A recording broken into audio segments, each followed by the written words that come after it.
So today we're going to learn about Lewis dot structures. And Lewis dot structures have to do with valence electrons. And so just in case you've forgotten what those mean, a valence electron is the electron in the atom's outermost energy level, or the outside electrons, not the ones in the middle, but just on the outside of the atom. And so what we do for a Lewis dot structure is we make a diagram that shows the valence electrons and includes the chemical symbol. So it's basically a picture of the valence electrons that you've got in there.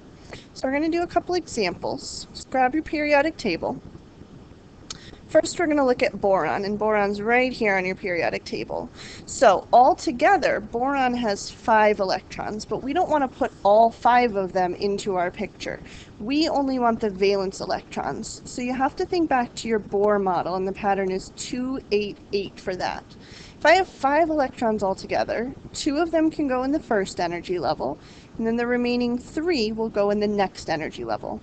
These 3 electrons are the valence ones, and so that's what I'm going to put as dots into my diagram. So I'm going to take the chemical symbol for boron, which is just a B, and I'm going to put 3 dots around it. So notice that when I did that, I didn't cram the dots together on one side, or I didn't even put 2 there and 1 there. Don't do either one of those. Spread those dots out as much as you can around that symbol before you start to double up. So let me show you what that looks like with phosphorus. Find phosphorus on your periodic table, right over there. That one has 15 electrons altogether, but again, we are not putting all 15 of them into our Lewis dot structure. We are only going to think about the valence electrons. So your Bohr model up here will help you with that.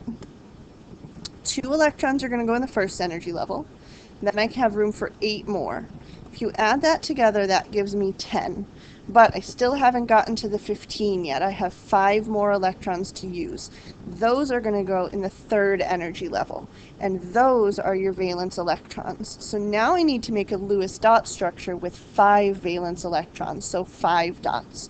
So you're going to think about the P for phosphorus again, and I'm going to put 1 dot on each side of the phosphorus. So now I've spread them out as much as I can. The problem is I haven't put in 5 dots that I need. However, because I've put something on every single side of the phosphorus, now it's okay to go back and start to double up. So you could draw your Lewis diagram for phosphorus like that, but it doesn't really matter where you put the 2 of them together, as long as you've got 1 pair on one of the sides, and then the other ones are just single. So any of those 3 would be okay. So we're going to do some more practice together. So first, we're going to put the group number above the columns on the periodic table. Remember, a group is a column going up and down. So here is group 1. Here's group 2. We skipped group 3 through 12 just to kind of make your life easier and less writing for you. Then we keep going. We've got group 13. Whoops.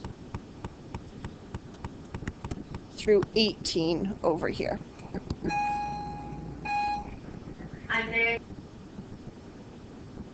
Next, we need to put in the period numbers. Remember, a period is a row. So here is period 1, here's period 2, here's 3, here's 4. And now what we're going to do is we're going to go through and we're going to do Lewis dot structures for all of these elements, and it's going to help you see a pattern in how we do things. So first, let's look at hydrogen. Find on your periodic table hydrogen, and it only has 1 electron. That means that that single electron is the valence electron, and so hydrogen only has 1 dot because it only has 1 electron in the first place. Next, let's look at lithium. Lithium has 3 electrons altogether, but I only want the valence electrons. So again, think of your Bohr model. 2 electrons can go in the first energy level, and then I can put that last electron in the second energy level. Only that 1 electron in the outer energy level is the valence one, so lithium also only needs 1 dot.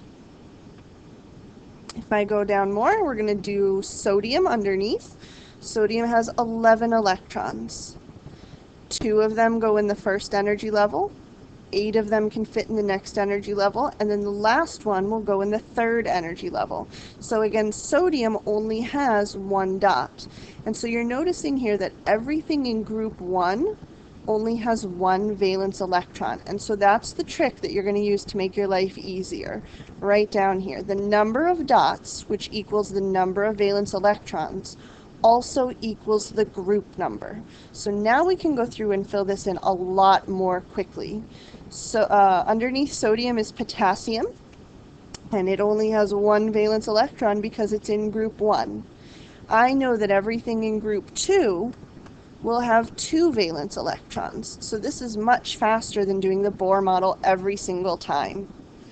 If I look at group 13, everything here has 3 valence electrons. So kind of think about dropping that 1, and then you can just give everything here 3 valence electrons. Just remember to spread your dots out. Next, everything in group 14 has 4 valence electrons. So I'm going to put 1 dot on each side of these symbols. Group 15, everything here has 5 valence electrons. So I can do 1, 2, 3, 4, but I can put that 5th one anywhere I want, but I can go back and double up for this. That's fine. And so you can go through and do that for the entire group. Everything in a group has the same number of valence electrons, so it's the same number of dots. Keep going. Everything in group 16 has 6 valence electrons. Again, it doesn't matter where you put the pairs, as long as we have the same amount of pairs. Everything in group 17 has 7 valence electrons.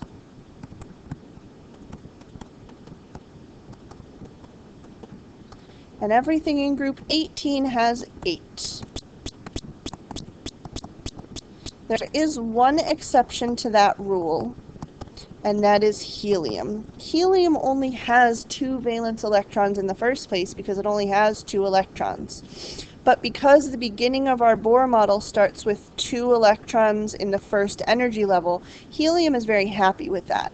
So for helium, it's an exception to the rule, and this is the only one where you get to do this, but you get to put the 2 dots that helium has together. So that's the only one that breaks the rule. So now what I want you to do is use this information and this new trick that you've got right here. See if that helps you finish the questions on the bottom of this page.